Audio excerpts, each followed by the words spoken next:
Hello friends, welcome back to my YouTube channel science India day के इस episode में मैं आपका स्वागत करना चाहता हूं। आज की वीडियो में हम बात करने वाले हैं न्यूक्लियर सबमरीन के बारे में। जैसा कि मैंने आपको पिछले वीडियो में बताया था कि यह कन्वेंशनल सबमरीन क्या होती है, जो डीजल इलेक्ट्रिक सबमरीन है उसके बारे में बताया था। लेकिन आज की वीडियो में हम बात करने वाले हैं न्यूक्लियर सबमरीन के बारे में। न्यूक्लियर सबमरीन समझने से पहले हम समझ लेते हैं कि आखिर ये न्यूक्लियर जो सबमरीन है वह कैसे काम करती है, यानी कि न्यूक्लियर रिएक्टर के बारे में समझते हैं।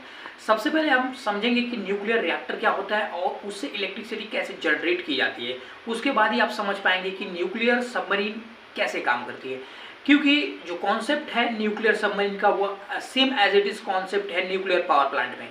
अगर आप न्यूक्लियर पावर प्लांट में देखा होगा आपने, तो आपको ये समझ में आ जाएगा कि न्यूक्लियर सबमरीन के कॉन्सेप्ट में भी कुछ ज़्यादा चेंजेस नहीं रहते, वो भी सेम कॉन्सेप्ट ही रहता है।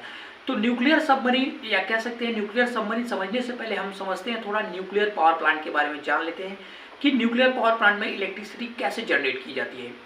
उसके लिए बात कर लेते हैं। तो इसके लिए सबसे यूजफुल जो चीज़ होती है वो होता है यूरेनियम।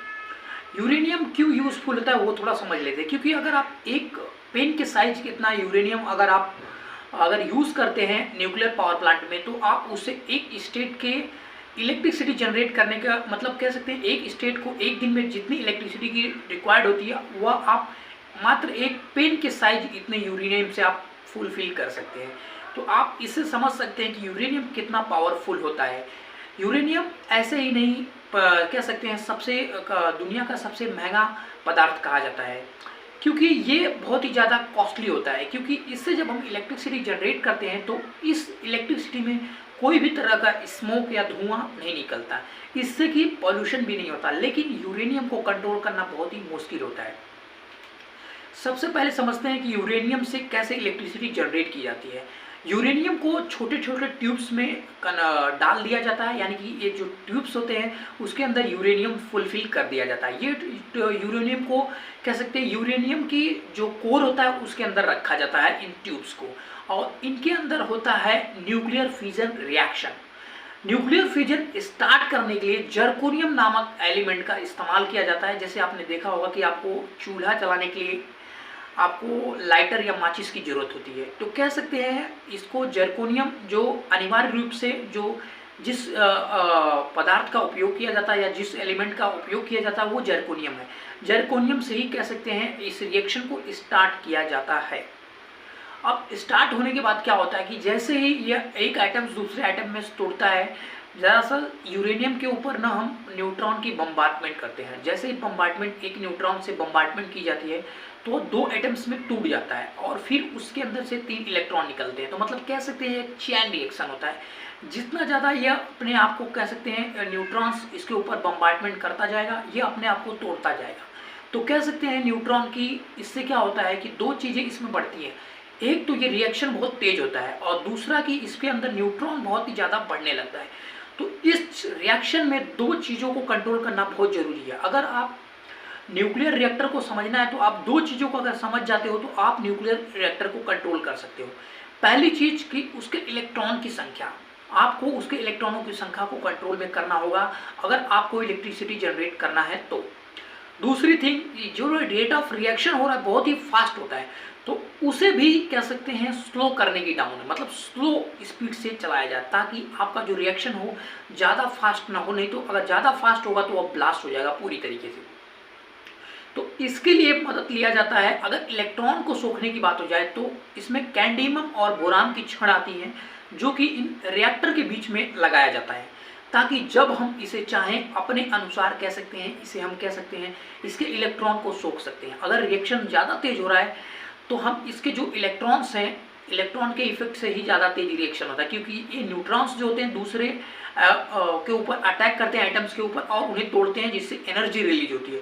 तो अगर हम इन न्यूट्रॉन को सोख लेते हैं तो कह सकते हैं दूसरे एटम्स को तोड़ नहीं पाएंगे, तो इनका रिएक्शन स्लो डाउन होता है। कह सकते हैं ये इलेक्ट्रॉन को स्लो कर देते हैं, और स्लो करने के साथ साथ जो कह सकते हैं हम एक मंदक का इस्तेमाल करते हैं जो कि हैवी D2H होता है, जो कि कह सकते हैं रिएक्शन को स्पीड अप नहीं स्लो डाउन करता है, ताकि रिएक्शन कह सकते हो रिएक्शन हो रहा है बहुत ही ज़्यादा फास्ट ना हो। हमने इलेक्ट्रॉन सोखने के लिए कैडमियम बोरान की छड़ लगाते हैं। और सेकंड थिंग, रिएक्शन तेज ना हो या स्लो डाउन हो तो उसके लिए हम D2H हैवी वाटर का इस्तेमाल करते हैं। तो ये तो समझ में आ गया आपको कि नहीं, इसको कैसे मतलब ऑपरेट किया जाता है। यूरेनियम को इस्तेमाल किया जाता है। अब यूरेनियम की बहुत सारी कैटेगरी होती है उसमें।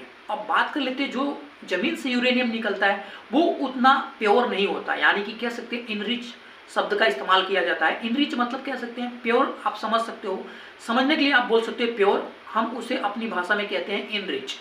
तो यूरेनियम जो निकाला जाता है, जो खदान से निकलता है, वो उतना ज़्यादा इनरिच नहीं रहता, तो उसे इनरिच किया जाता है अलग अलग प्रोसेस के थ्रू। तो ये बहुत सारे प्रोसेस हैं जिसके कारण हम यूरेनियम को इनरिच बनाया जाता है। तो जो हम इलेक्ट्रिसिटी जनरेट करने के लिए यूरेनियम का इस्तेमाल करते हैं वह 25 से 30% इनरिच यूरेनियम होता है।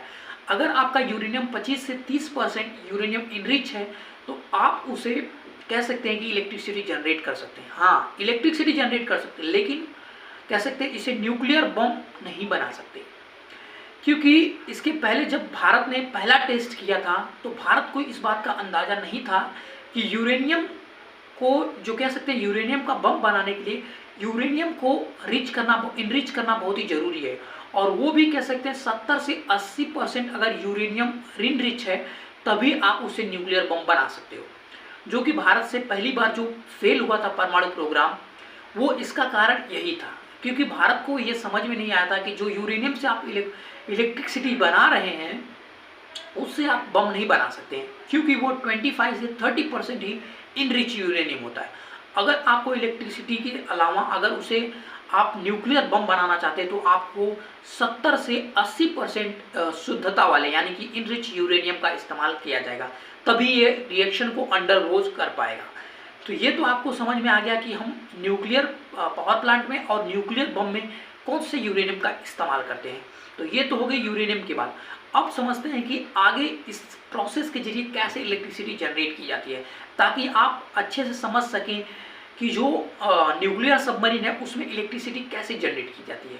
जो न्यूक्लियर सबमरीन की बात करी जाए तो उसमें भी सेम प्रोसेस होता है, लेकिन साइज थोड़ा छोटा होता है। जो न्यूक्लियर पावर प्लांट होता है उससे साइज थोड़ा छोटा होता है, क्योंकि हमें पूरे कह सकते हैं कि स्टेट को नहीं चलाना है, हमें एक कह सकते हैं कि सबमरीन को ही चलाना है।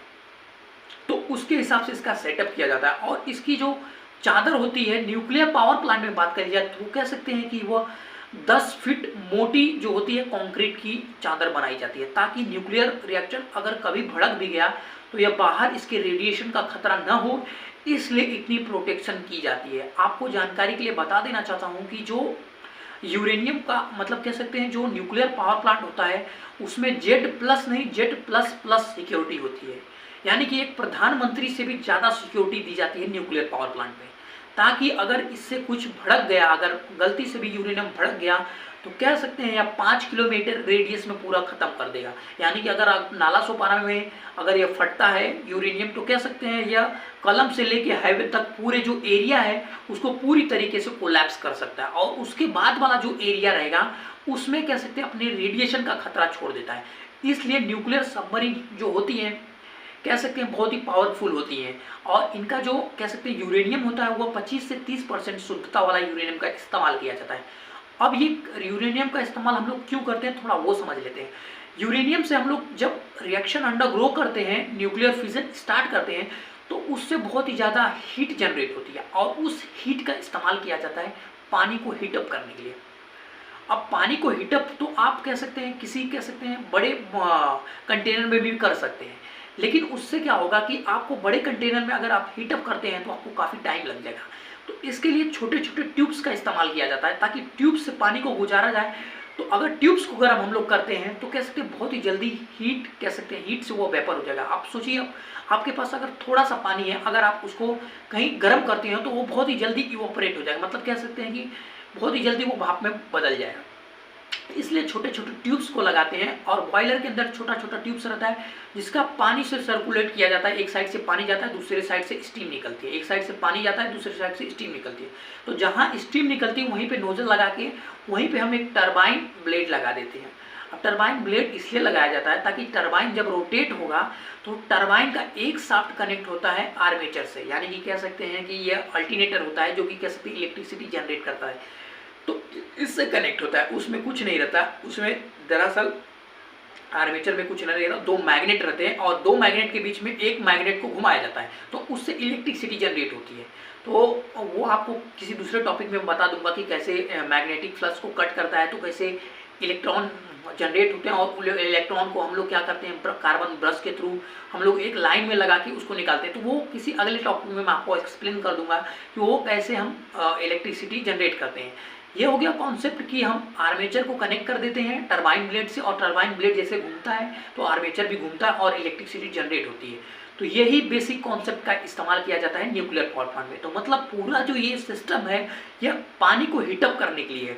तो अब आप सोच रहे होंगे कि कोयले से भी तो किया जा सकता है। हाँ, कोयले से जरूर किया जा सकता है, लेकिन अगर आप 1 kg यूरेनियम का इस्तेमाल करते हैं तो आप 1 महीने तक इलेक्ट्रिसिटी जनरेट कर सकते हैं।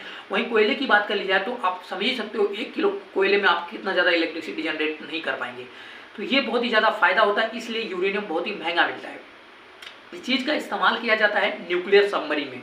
न्यूक्लियर सबमरीन में यह बहुत ही डिज़ाइन बहुत ही कॉम्प्लिकेटेड होता है, इसलिए कह सकते हैं भारत अभी तक न्यूक्लियर सबमरीन डेवलप नहीं कर पाया, क्योंकि इस चीज़ में हमें न्यूक्लियर सबमरीन बनाना ही नहीं, कह सकते हैं उसके रिएक्टर को कंट्रोल करना भी बहुत ही ज़रूरी होता है। अगर गलती से भी भड़क गया तो पूरी न्यूक्लियर सबमरीन को साथ साथ आसपास के जितने एरिया सबको यह कोलैप्स कर देगा पूरी तरीके से, इसलिए न्यूक्लियर सबमरीन बनाना बहुत ही ज़्यादा डिफिकल्ट होता है। तो बात कर लेते हैं वही कन्वेंशनल सबमरीन की, जो डीजल इलेक्ट्रिक सबमरीन होती हैं, और वही न्यूक्लियर सबमरीन की। तो डीजल इलेक्ट्रिक सबमरीन 2 से 3 दिन में बाहर पानी के बाहर आ जाती है, लेकिन न्यूक्लियर सबमरीन 3 महीने तक पानी के अंदर रहती है और किसी भी ऑपरेशन को अंजाम दे सकती है। हालांकि बात कर लीजिए जो मिसाइलें उसके अंदर लगाई जाती हैं उसमें ये न्यूक्लियर सबमरीन 2 टाइप की होती हैं। अब न्यूक्लियर सबमरीन में भी 2 टाइप है, मतलब अटैक के ऊपर एक टारपीडो मारती हैं जो कह सकते हैं जिन्हें अटैक सबमरीन कहा जाता है, और एक होती है जो मिसाइलें मारती हैं जिन्हें मिसाइल सबमरीन कहा जाता है। ये कन्वेंशनल सबमरीन में भी होती हैं, यानी कि कह सकते हैं आप अगर डीजल सबमरीन की बात करते हैं तो डीजल सबमरीन में भी 2 टाइप की हो सकती हैं। एक मिसाइल सबमरीन हो सकती है, दूसरा अटैक सबमरीन हो सकती है, और न्यूक्लियर सबमरीन में भी ये दोनों वेरिएंट हो सकते हैं। तो इंजन के हिसाब से तो आप 2-3 कैटेगरी में बांट सकते हैं। एक हो गई जो कन्वेंशनल सबमरीन में, जिससे हम कर सकते हैं 2 से 3 दिन में अंदर पानी के अंदर रहती है, उसके बाद बाहर आना पड़ता है। वो हो गई डीजल इलेक्ट्रिक सबमरीन, जो डीजल का इस्तेमाल करती है और बैटरी को चार्ज करती है, और बैटरी से 2-3 दिन तक पानी में अंदर आराम से इसे ऑपरेट कर सकती हो। दूसरी सबमरीन होती है AIP इनबिल्ट। जैसा कि मैंने पहले वीडियो में आपको बताया था AIP के बारे में, एयर इंडिपेंडेंट प्रपल्सन सिस्टम। इसका इस्तेमाल करके वो खुद अंदर ऑक्सीजन जनरेट करती है वो मशीन, और उसके बाद उसके कह सकते हैं और बॉय टॉयलेट का भी इस्तेमाल करती है, जिससे इलेक्ट्रिसिटी जनरेट करके और उससे हम 15 दिन तक सबमरीन को ऑपरेट कर सकते हैं। लेकिन न्यूक्लियर सबमरीन में ऐसा नहीं होता। न्यूक्लियर सबमरीन 3 महीने तक आप ऑपरेट कर सकते हो। 3 महीने क्या, आप इससे 10 साल तक भी ऑपरेट पानी के अंदर कर सकते हो। लेकिन क्या होता है कि नहीं, जो खाने की सामग्री होती है बहुत कम होती है एक सबमरीन के अंदर, तो आप ज़्यादा दिन तक पानी के अंदर नहीं रह सकते। तो आप 3 महीने तक आपको उसके अंदर खाना भर सकते हो, उसके बाद आपको निकलना पड़ेगा। तो ये हो गई न्यूक्लियर सबमरीन। न्यूक्लियर सबमरीन में अगर आपको कुछ डाउट हो तो कमेंट्स बॉक्स में जरूर बताएं। अगर आपको लगता है कि न्यूक्लियर पावर प्लांट में कैसे इलेक्ट्रिसिटी जनरेट की जाती है, तो उसके लिए मैं अलग से वीडियो बना दूंगा, जिसमें आपको बता दूंगा कि न्यूक्लियर पावर प्लांट में कैसे इलेक्ट्रिसिटी जनरेट की जाती है। हालांकि इसमें बहुत ही कोई डिफिकल्ट काम नहीं होता। इलेक्ट्रिसिटी जनरेट करने का सबसे अच्छा तरीका यही होता है कि आप टरबाइन ब्लेड को घुमाइए। आपको एक एग्जाम्पल देता हूँ कि आपने देखा होगा थर्मल पावर प्लांट में जो कोयले से हम स्टीम बनाते हैं, कोयले से हम पानी को हीटअप करते हैं और हम क्या करते हैं, टरबाइन ब्लेड को घुमाते हैं। मतलब वहाँ भी टरबाइन ब्लेड घुमाना, और न्यूक्लियर पावर प्लांट में भी हम क्या करते हैं, टरबाइन का ब्लेड घुमाना पड़ता है, वो भी स्टीम से। तो आप समझ लीजिए कि आपका काम है टरबाइन ब्लेड को घुमाना। उसके लिए आपके पास, आप देखिए हर साइंटिस्ट की अलग अलग सोच होती है। जिन्होंने मतलब जो कोई भी डेवलपमेंट करता है उसका कॉन्सेप्ट यही होता है। देखो जिसने पहली बार टरबाइन ब्लेड को घुमाया होगा उसने ये सोचा होगा कि चलो हाँ, हम कोयले के जरिए भी इसे कह सकते हैं ऑपरेट कर सकते हैं, या कोयले का अगर इस्तेमाल करके भी हम इलेक्ट्रिसिटी जनरेट कर सकते हैं। लेकिन जब दूसरा ने सोचा तो उसने कहा हाँ, ये न्यूक्लियर पावर प्लांट से भी हो सकता है कि हम इसे न्यूक्लियर पावर प्लांट के जरिए न्यूक्लियर रिएक्शन करा के हम पानी को हीटअप कर सकते हैं और हम स्टीम में बदल सकते हैं, और इस प्रोसेस में भी कह सकते हैं हम इलेक्ट्रिसिटी जनरेट करते हैं। तो वो दूसरा तरीका होगा। फिर किसी तीसरे ने सोचा कि हाँ, हम गैस टरबाइन बनाते हैं, गैस से हम क्या करेंगे कि पानी को हीटअप करेंगे और उससे हम स्टीम बनाएंगे, उससे हम इलेक्ट्रिसिटी जनरेट करेंगे। तो ये भी कह सकते हैं, वही अभी कह सकते हैं आर्मेचर को ही, कॉइल को कह सकते हैं टरबाइन को घुमाना। अब तीसरे ने सोचा कि हम क्यों ना पवन चक्की में भी लगा देते हैं इसी सिस्टम को, कि अगर पवन चक्की हवा से घूमेगी और उसका हम शाफ्ट एक बड़ा करते हैं, दूसरा छोटा करते हैं, तो उससे भी अगर इलेक्ट्रिसिटी जनरेट की जा सकती है। तीसरा ये भी हो सकता है, चौथा पांचवा की नहीं, आप इलेक्ट्रिसिटी को जनरेट कर सकते हो हाइड्रो पावर प्लांट में, कह सकते हैं पानी का प्रेशर होता है तो आप वहाँ पे ब्लेड लगा दीजिए, वहाँ पे घुमा के।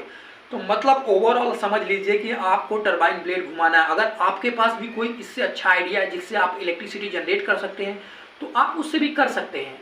तो आपको जानने में कोई अच्छी राय है जिससे हम इलेक्ट्रिसिटी जनरेट करते हैं तो आप हमारे कमेंट्स बॉक्स में जरूर बताएं, और मिलते हैं अगले वीडियो में। तब तक के लिए जय हिंद फ्रेंड्स।